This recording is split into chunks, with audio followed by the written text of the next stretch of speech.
And it's fantastic then to sort of kick off this session with Michael Griffiths from Glasgow Clyde College. As I mentioned at the start, Michael, Glasgow is a place very close to my heart. I lived there for 4 years and taught across the universities there. I think in nearly every university in Glasgow, certainly. But you're going to talk to us a bit about what you've been working on and how you've been leading some of this esports education within the college sector. So welcome, and over to you.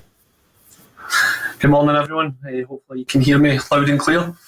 I'm going to take you through what we've been doing at Glasgow Clyde College, initially at the Langside campus, but now at the Anniesland campus as well. So who am I? Well, I'm the senior lecturer for computing at the Langside campus. And why am I here and why should you listen? That sounds maybe, the why should you listen is maybe a wee bit more aggressive than I wanted to come across as, but long story short, I've played games all my days, from the ZX81 that came into the house in the early 80s. I know some of you might not remember a vintage computer like that, but all the way through all the PlayStations and so on.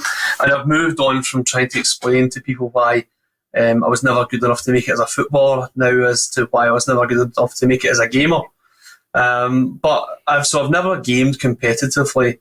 I have crowded into many living rooms and bedrooms down the years to play tournaments with friends, but sadly I think it was pointed out that in the last presentation that retirement age for esports can be in mid-20s. Well, I have passed that, so I think I might have peaked in terms of my gaming ability.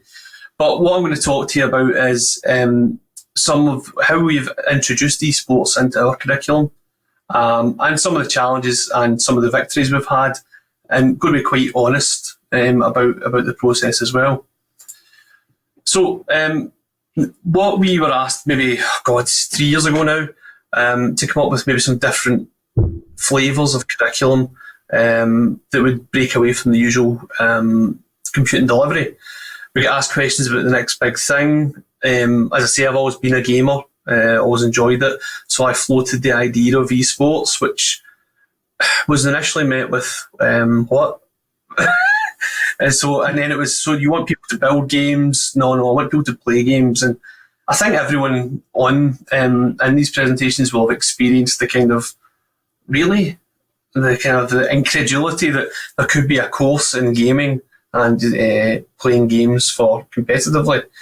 So what we were looking for is to engage other students out with just the kind of typical computing students, and also to validate the interest in esports.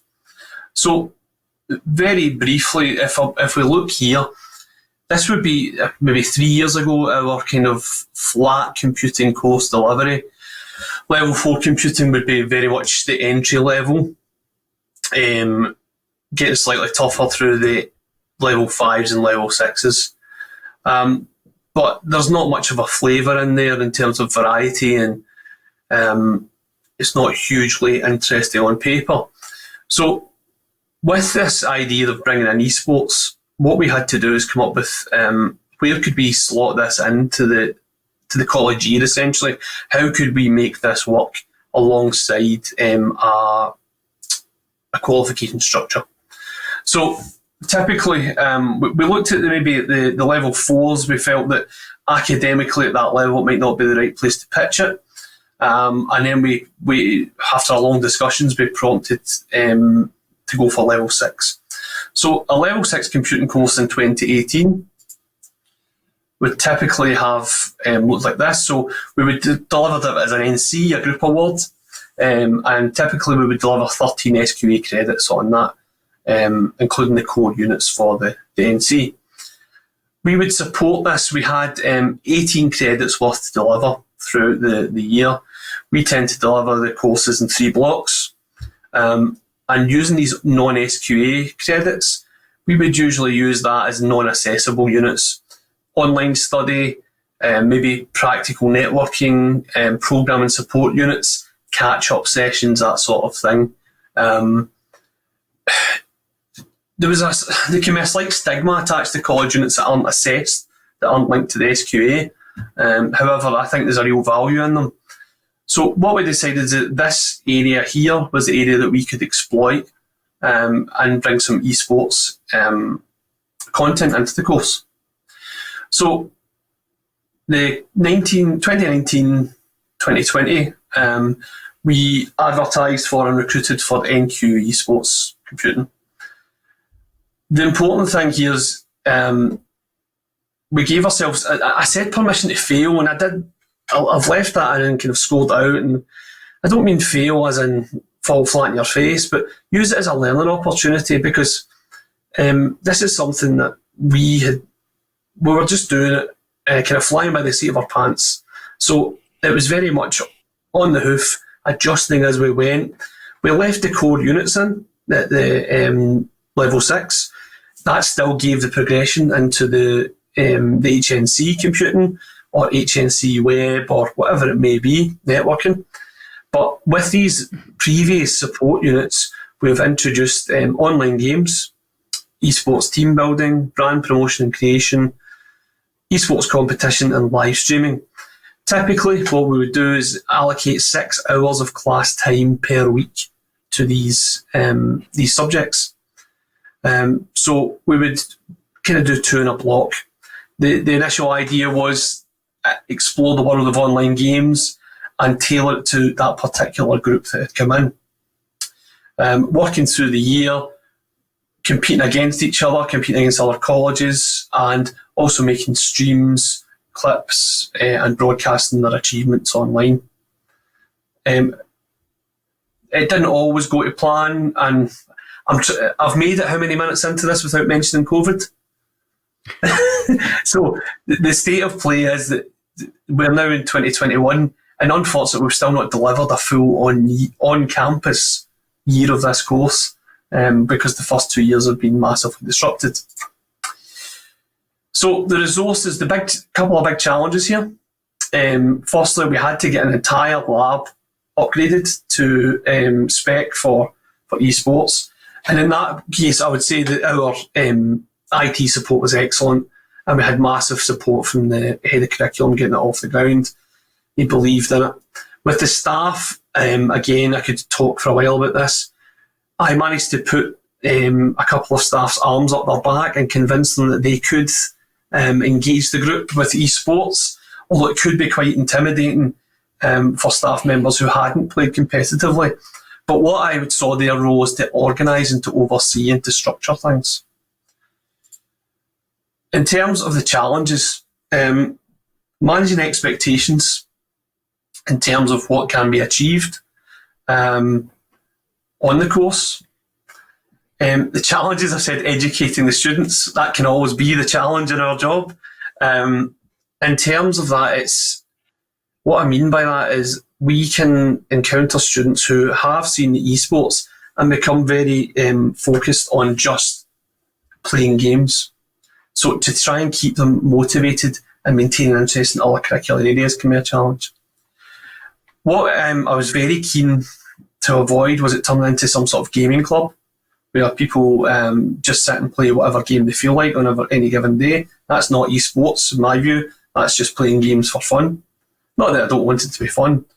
Another couple of challenges we've faced: encouraging students out of their comfort zone, and encouraging them to engage online, to be proud of what they can do in a game and to be proud of what they can achieve. This is an age-old problem we've got, is getting female students involved in esports. I know we've got speakers later on addressing that. That's a general issue can come up with computing. The IT guys have been brilliant with us. I think they're a bit sick of us calling us up to the lab and trying to do different things. The main issue we've had is installation rights and firewall issues. Firewalls can change and throw a class up in the air before it started. These seem like petty things, but they are big issues that we have encountered with. But as I say, the support we've had in general has been excellent.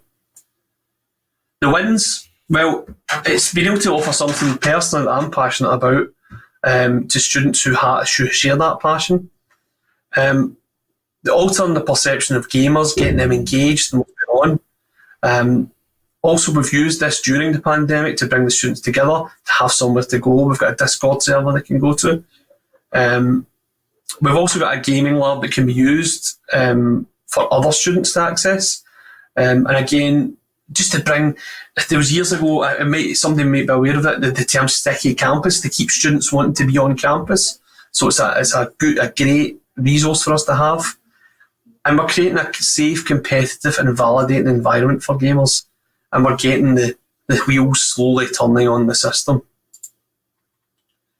What's next for us? Well, as I say, a full year of the course on campus would be fantastic. That's where I've went for the optimism. I'm hopeful next year that things may be slightly more normal. We are looking to step away from the baby steps that we've taken and start to look at more exploration into careers. And I know the guys earlier on were talking about that. And we want to widen the gaming side of the curriculum. We're looking at the BTEC guys and hooking up with them a wee bit more to give a more focused and specialised course. We're wanting to get the students to achieve more and to compete and enjoy it and feel that their course has been worthwhile. At the moment, it's a platform into more computing courses, but we would really like to eventually offer a genuine progression route into careers in esports. Wow, thank you very much, Michael. That was a real whirlwind, and it's so great to get into the detail of this. I certainly sympathise with your installation challenges and working with IT to make sure that you can get around firewalls. It's really the nitty-gritty of production that makes it work, really, isn't it? And I think that's partly why it needs to be really collaborative. And I wonder, has it been that sort of experience within the college? You said it was initially hard to convince people where they first had no idea sports is. How is that now? Are the people sort of on board with it? Do they get it? Are they supporting?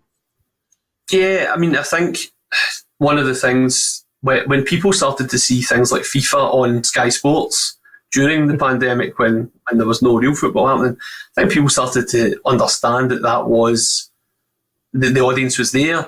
Then you show live events that are going on, the numbers, the viewing figures that these streams get. I think then people start to understand that there is a market here. And again, the fight to first on the iPlayer has maybe helped our cause. I've been encouraging staff to look at that as well. A kind of serious look at Excel Sports and how they've got on. So it has become easier to sell in terms of that. Yeah, I'm seeing a number of questions in the chat. Someone mentioned that the ZX81 was manufactured in Dundee, which I didn't know. It's amazing. Really? Yeah. So Scotland's been there since the start, really, which is no surprise at all. But yeah, it's fantastic to hear your perspective. I suppose you talked briefly about sort of participation and widening access to it. And as you mentioned, we have Alison Morgan certainly speaking later on about women in esports. But I wonder, what have you sort of done to try to actively change things, or what do you see as the major hurdles in doing that? Oh, I mean, it's the $1 million question. We've had 2 female students over the last 2 years, which out of 40 odd is obviously a tiny return. I think it could change because I know from my own children, my daughter will game as much as my son, and she will use it more socially as well. I think trying to create a non-toxic, respectable environment, if we can sell that to the students, is what we're looking for. Again, I think that's what we touched on in more detail and with more tact than I will handle it with. But being a female in the esports world could be quite intimidating, and we want to try and create a safer environment in that sense. Yeah, and I think certainly that's why this kind of work is so important. And I know that there are, many people really trying to think about this. And part of that's also expanding the range of things that count as esports. And so I know in Asia, we see different levels of participation. So I think a lot of people are really sort of committed to making changes here. And hopefully we'll hear more about that later. But thank you for the moment, Michael. And we'll hopefully hear back from you a little bit later in the conversation. But I'd like to welcome our next guest, which is Andrew Smirthwaite from the Forth Valley College, who I believe you're student president and set up your gaming society. So a wonderful story again about creation of something completely new. So tell us what you've been through and what you think we need to know to build this network of esports collaborators. So, hello everyone, I'm Andrew. I'm the student president at Forth Valley College, at the Student Association, and I want to let you know a bit about our Games Society and why you might want to work with your students and Student Association/Union to build one.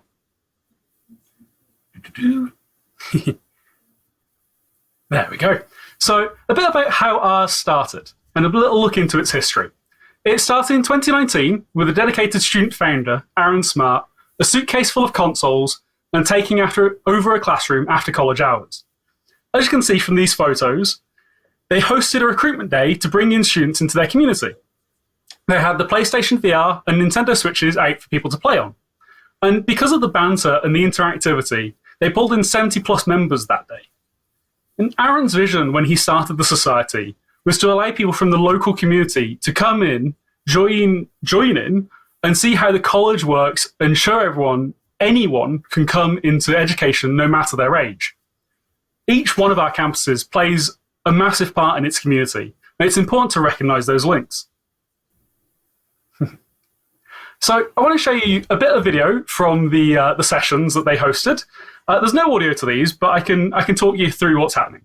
So we'll start with the man and the legend himself, showing us into the classroom.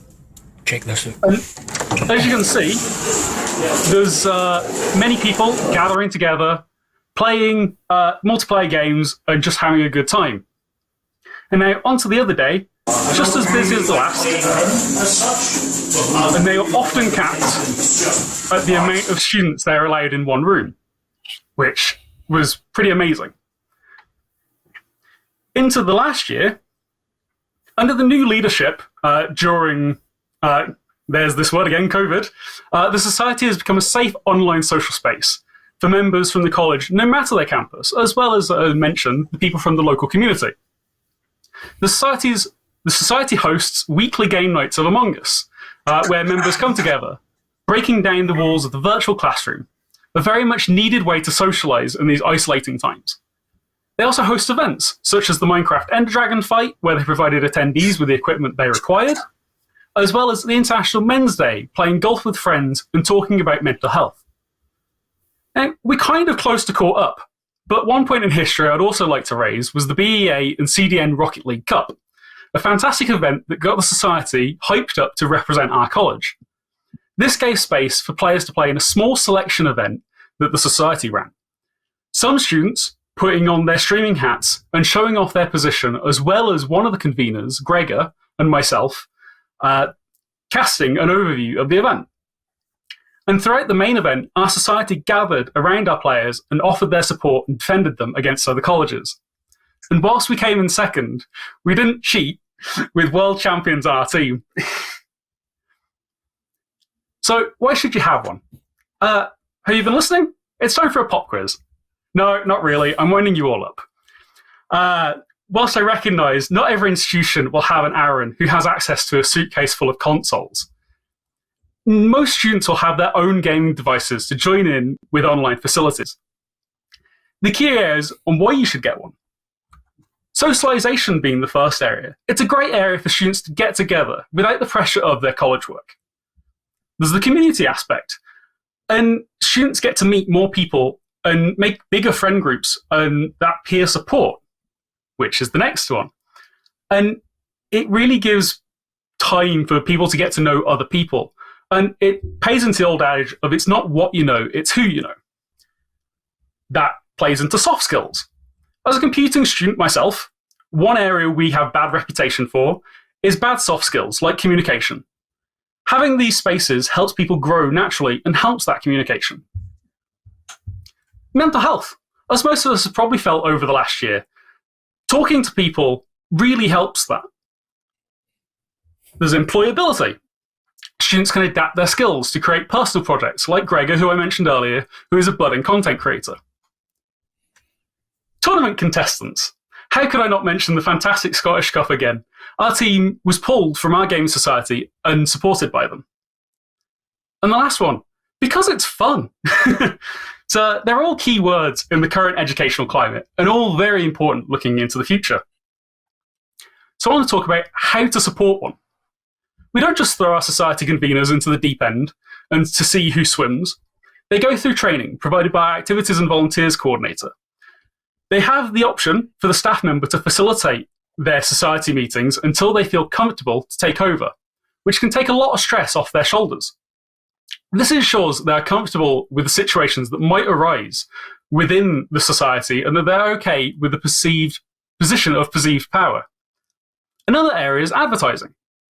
Get the word out about it to other students and staff, whether that's social media, your Teams page, your Slack channel, or just a specific class.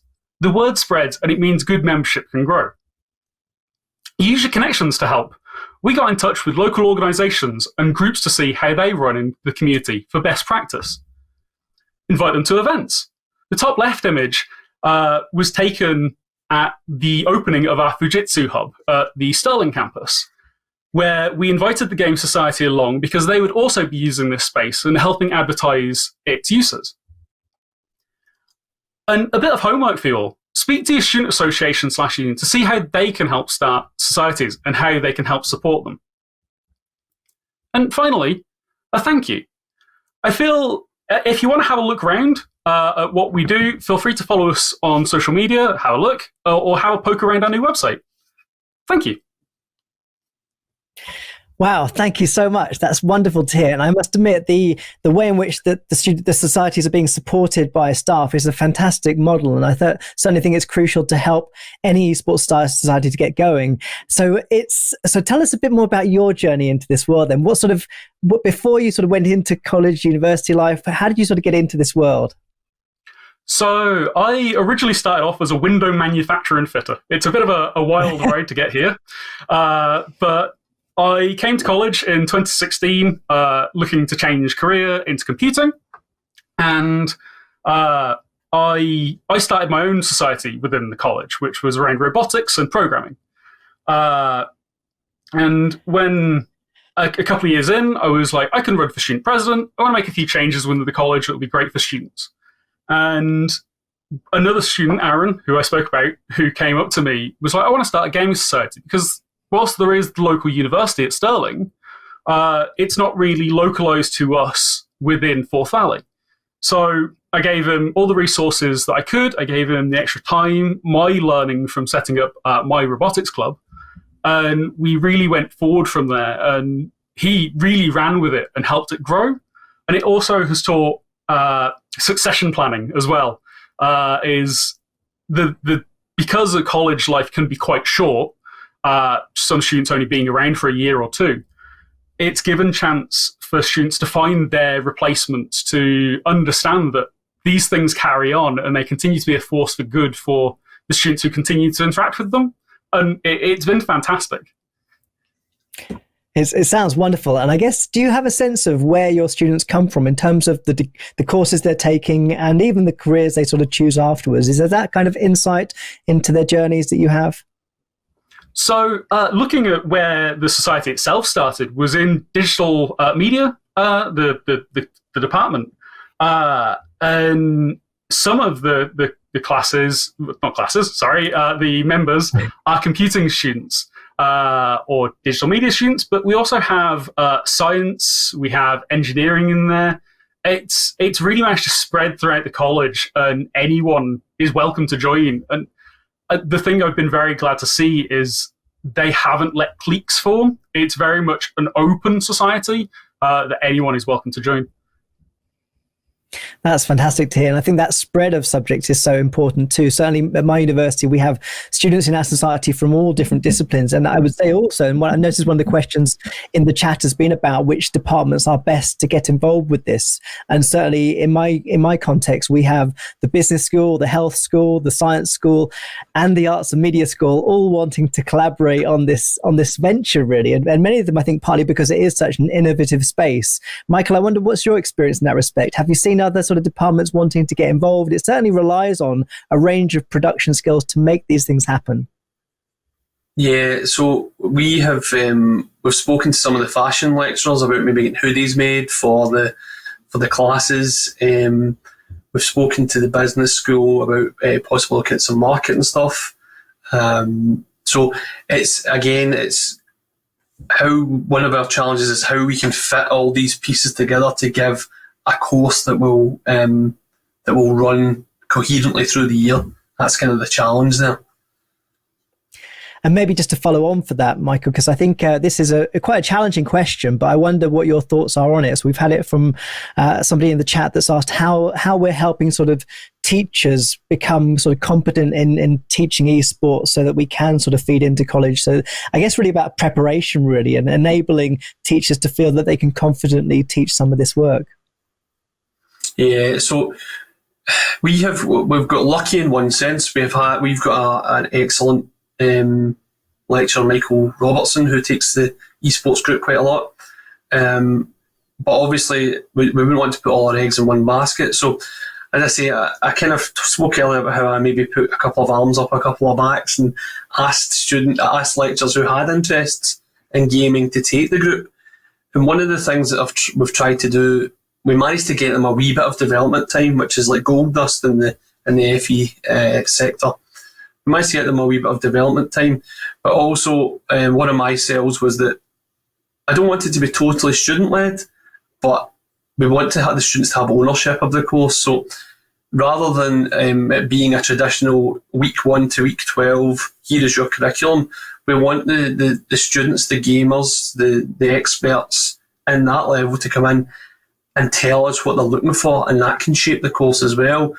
It does cut down a wee bit on the development for the lecturers. It's just striking that balance, because there still needs to be that discipline of who is in control of the group and who shapes it. So it's a kind of a bargaining that we've got at the moment.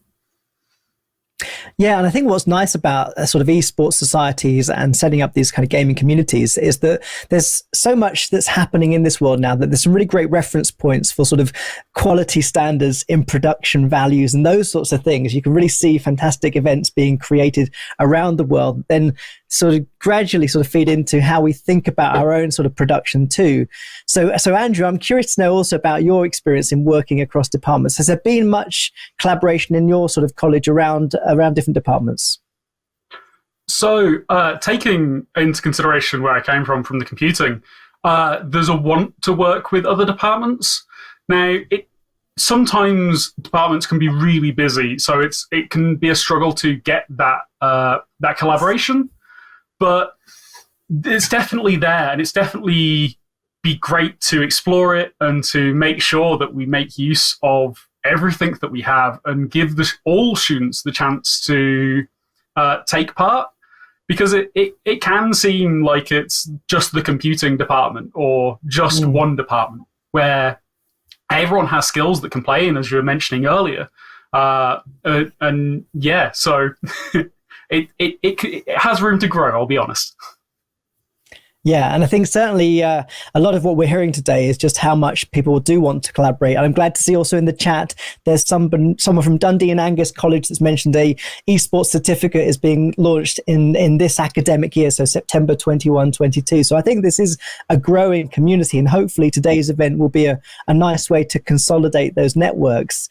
And speaking of which, I know that people have sort of asked, how do people stay connected after this? I often like to invite people to paste LinkedIn profiles into chat. So I feel like we could do that if people want to share where they're from and what they're doing. But certainly everybody in these sessions is on LinkedIn, so you'll be able to find people within the platform. But Michael, I guess for your program then, being sort of the first esports qualification in Scotland, I wonder what you sort of have as aspirations for your program going forward. I suppose the kind of dream is to get a disciplined team focused on one particular game, whether it be League of Legends. I know that some of the guys on our courses are Rocket League players, and really to start to achieve at a higher level and compete at a high level. The ultimate goal would be to, I suppose, you would like to launch a superstar, and give them that platform and give them somewhere to develop their skill set and make them better. At the end of the day, we want all students though to come to the college and feel that they've achieved, that's been worthy. And even if they don't end up being the next superstar, they've learned skills of collaboration, communication, teamwork, all these different things that fall under the esports umbrella.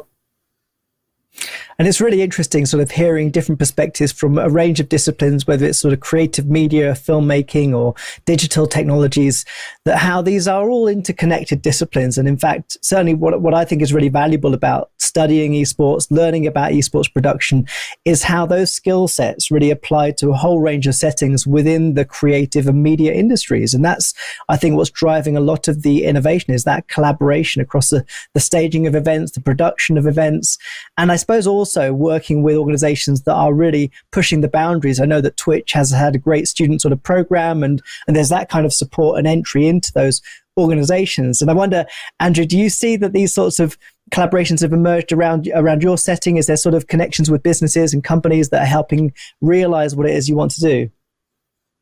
Yeah, so in terms of the esports side, at the one of the pictures I showed earlier, the Fujitsu launch, a couple of the industry partners we had there were talking to our Gamer Society leaders and trying to set up esports within our college and really push that forward. And it is those collaborations. It's trying to find them, because that can be the tough side, is finding the external partners who are interested in it that might not be visibly who you'd suspect to be interested, and really pulling those forwards and making sure that the students get that experience of working with them. And as a student association, we don't take away that work from them, because they, at the end of the day, are the leaders of their society. And I think certainly just having sort of positive role models for young gamers especially. But I think Chester sort of mentioned earlier some of the challenges with what he described as passive media experiences, which can lead to isolationism, potentially addictive behaviors, and things that may be just contrary to sort of good health. And I wonder whether you, Andrew, also have sort of collaborations around Falkirk with schools, or whether there are opportunities to bring students from the college into the school setting to act as those kind of role models, but also give people a sort of pathway and sense of where they can go next with their passion in esports. That's not something that we do have, but is actually something I would be interested in taking forward, because we've done a similar thing with my robotics club. I was invited into schools to do a mini robotics session. So definitely something around esports and healthy gaming would be fantastic. Yeah, I mean, I have a passion in sort of digital health technologies, and certainly feel strongly that we need to support young people more in that area. But I think certainly it's great to think about how we can bring those role models into the school setting and give people a pathway. I think partly, Michael, I don't know what your experience is, but certainly I think many parents are looking for ways to nurture the passion that their kids have for gaming into a sort of positive career path, or something that they can really sort of take forward in lots of really valuable ways. Yeah. I mean, I would like to think that, again, sorry to keep referring to the pandemic, I've seen students keeping their social well-being together through games, which is something that would maybe not have been viewed before. So I think everything needs to be done in moderation, and I'm aware of the commitment that is needed to be a top esports player. Mm-hmm. But I'm hopeful that after this, and I am biased because I am a gamer, but I hope that the computing is viewed, or gaming is viewed, as a more collaborative tool after lockdown is finished. There needs to be a balance, but I think it, rather than being to the detriment of a lot of people's mental health, it's maybe saved it in some cases. Yeah, I couldn't agree more. And again, thank you both for sharing your really pioneering experiences in this world. I hope everyone's sort of taken some inspirational value out of that. Certainly, I know I have. And I think partly what's often driven me to be in this space is the realization that if we do compare esports to sports, then we've kind of, I know I sort of grew up playing games on my computer, sort of in my bedroom with my siblings, but parents were sort of outside of that space. And I think that's something that's kind of changing quite a lot, where parents are more present within this world. I know there are quite a few organizations that are really built by parents trying to work with their children to build these gaming experiences. So thank you very much in sharing these perspectives. And hopefully we're building some new collaborations today that will take us further into the future. So thank you.